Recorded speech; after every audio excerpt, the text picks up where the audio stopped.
From the Pep Radio Newsroom, these are the stories we are covering at this hour. Earlier this week, Republicans in the United States House of Representatives released their new rules package, which will allow anti-trans legislation to be fast-tracked. Listed under Section 5, the anti-trans provision is listed as one of several bills that will be considered and debated within the House during the upcoming session to be voted on as read, that is, no amendments that could slow down the voting process. No bill number is given, but the description of the bill in the rules package reads, "The bill to amend the Education Amendments of 1972 to provide that for purposes of determining compliance with Title IX of such act in athletics, sex shall be recognized based solely on a person's reproductive biology and genetics at birth." The description does not explain how the bill defines biological sex, nor does it discuss how it would account for intersex individuals. It is also unclear if this would only extend to athletics or to other areas of Title IX, which would affect issues like restroom usage and non-discrimination protections, according to independent journalists Aaron Reed and Maddie Castigan. This bill is listed among 11 others, the majority of which aim to expand what would qualify an immigrant for deportation. Others attack doctors who fail to provide the proper degree of care for fetuses that survive an abortion or forbid the International Criminal Court from targeting a protected person of the United States and allies. This provision is the first one listed out of 12, signaling the intent of House Republicans to attack transgender rights at the federal level.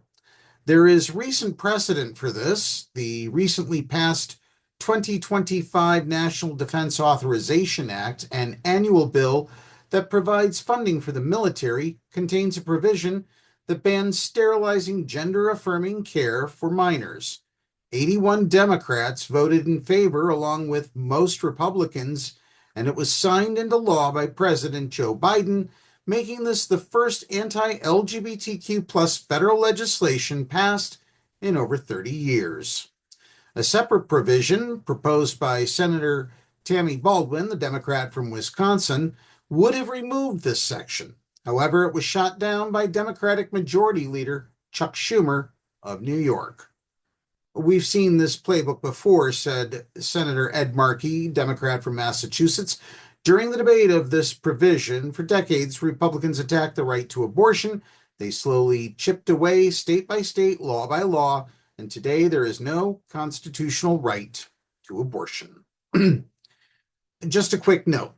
This next story is quite graphic and incredibly tragic. Minutes before midnight on New Year's Eve Tuesday, Angel Nunez made a surprise visit to his boyfriend's home in Fort Lauderdale. "He says, 'I didn't want you to spend New Year's Eve by yourself,'" said Chris Dillon, Nunez's partner.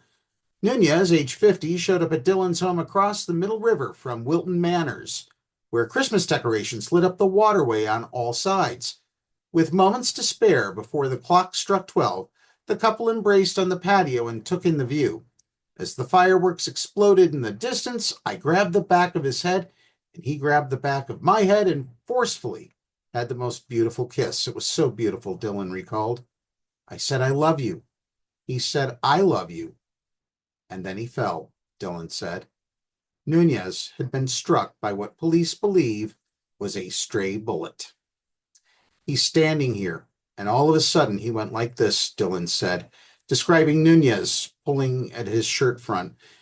"And I saw out of the corner of my eye a flash, like a tiny flash, and then he fell. I did not think he was dead," Dillon told 6 South Florida News through tears. "I did not think he was dead." Dillon said he tried to get Nunez up, but his boyfriend, a father of 2 from a previous relationship, was unresponsive. Dillon called 911. "I lifted up his t-shirt, and about this size, not even an inch, was a slit on Nunez's stomach," Dillon said. The small wound, this is a little bit difficult to read. The small wound on Nunez's stomach, seemingly out of nowhere, would prove fatal.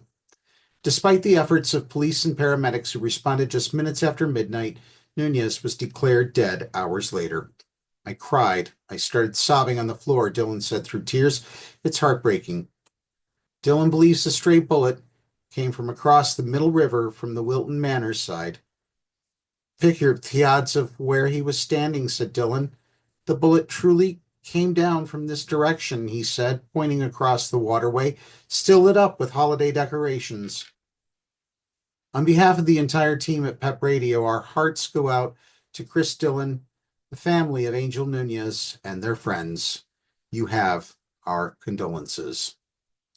For more details about these and the other stories we cover, check out the PEP Radio page on the Pennsylvania Equality Project website, paequality.com. Be sure to download the Live 365 app to take PEP Radio with you wherever you go. That's the news at this hour. Now back to more music on PEP Radio.